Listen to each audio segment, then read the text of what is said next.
With the recent announcement of Tim Walz as Kamala Harris's running mate, Republicans are criticizing the pick because of who wasn't picked.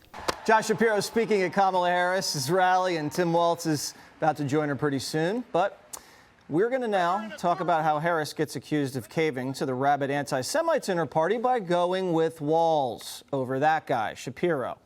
Pro-Hamas loving Democrats have been pressuring Harris to not pick the popular Pennsylvania governor, who's Jewish, and even smearing him with names like Genocide Josh. Pennsylvania Governor Josh Shapiro was on the shortlist for VP, but ultimately he was beat out by his friend and colleague, Minnesota Governor Walz.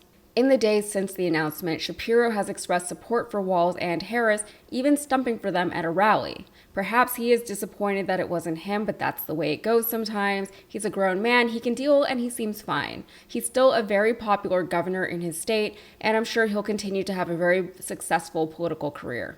But Republicans have decided to make a much bigger deal out of this so-called snubbing than Shapiro himself is. According to Republicans, Shapiro was not chosen for the express reason that he is Jewish. You have repeatedly suggested that the only reason Kamala Harris didn't pick Josh Shapiro to be her running mate is because of his Jewish faith.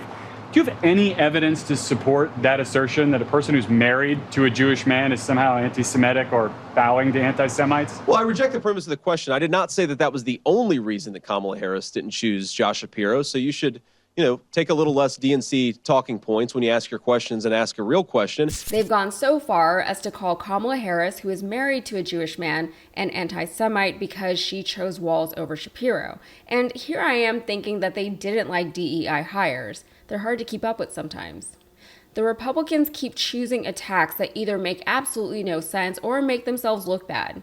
There are plenty of things to attack Kamala Harris for. In fact, Democratic voters are way more critical of her than Republicans are. There are substantial things to criticize her for, but Republicans can't use any of them in their attacks because the things that Democrats, specifically progressives, don't like about her are the things that Republicans do like about her. For example, her past as a prosecutor and her support for Israel. Again, that's her support for Israel. Here is Senator Chuck Schumer, the Democratic Senate Majority Leader and a Jewish man, responding to a tweet saying, "No Jews allowed at the top of the Democratic Party." Chuck says that's news to him considering he is a Jew at the top of the Democratic Party, and it's never been a meaningful hindrance to him in his career.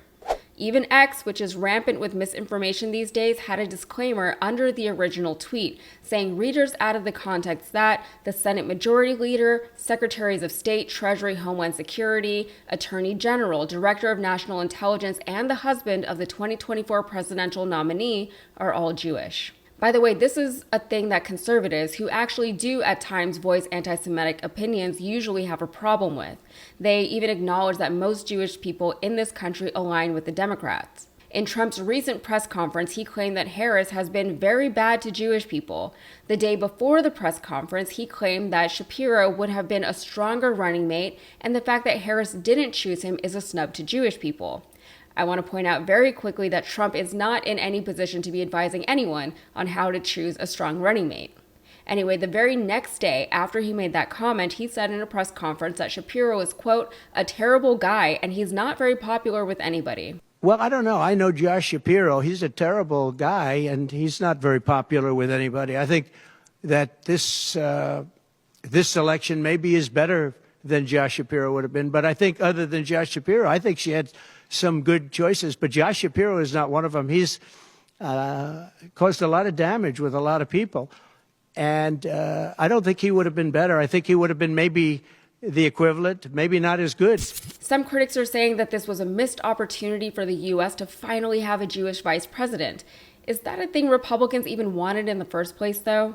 And we've almost had a Jewish vice president before. We had a Jewish running mate back in 2000. It was Joe Lieberman. He was a senator from Stamford, Connecticut, not far from where I grew up. Gore ended up losing to George W. Bush in a highly contested election that was ultimately decided by the Supreme Court, but we came extremely close to having a Jewish vice president 24 years ago.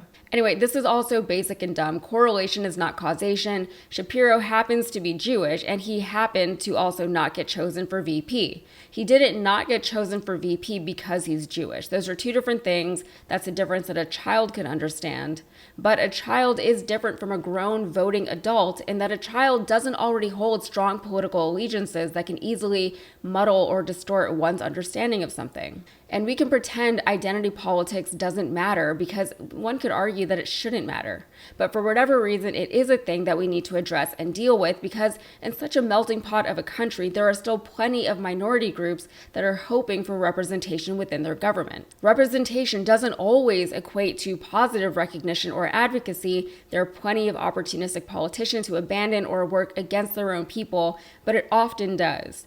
That said, it's not impossible for politicians to advocate for groups that they don't belong to. It's basic empathy and compassion, basic listening skills, and politicians should be able to do that. But the key word there is should, and there's a big real-life difference between what should happen and what usually does happen. The real-life difference is the humanity of it all. Humans run this government, and humans are human. We are fallible, but we can learn. Shapiro was not a popular choice among many Democrats and progressives because of his attitudes towards Israel and the Palestinians. That's a major issue facing the Democrats in this election cycle because unlike the Republicans, the Democrats and Democratic voters are split on how Israel should be dealt with.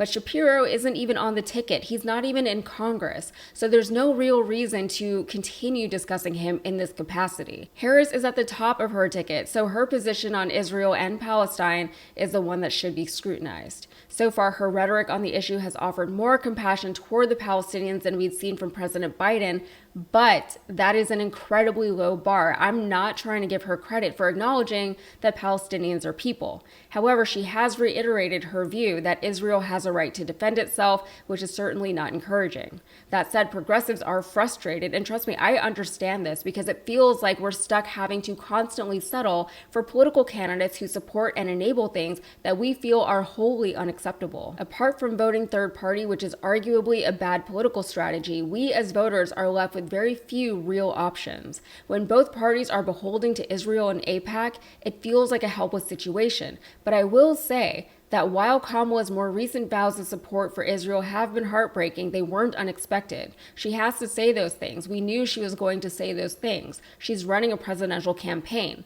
She has to play politics, but we're a part of that game too. And if anyone's more likely to be moved on this issue, it's her. It's not Trump.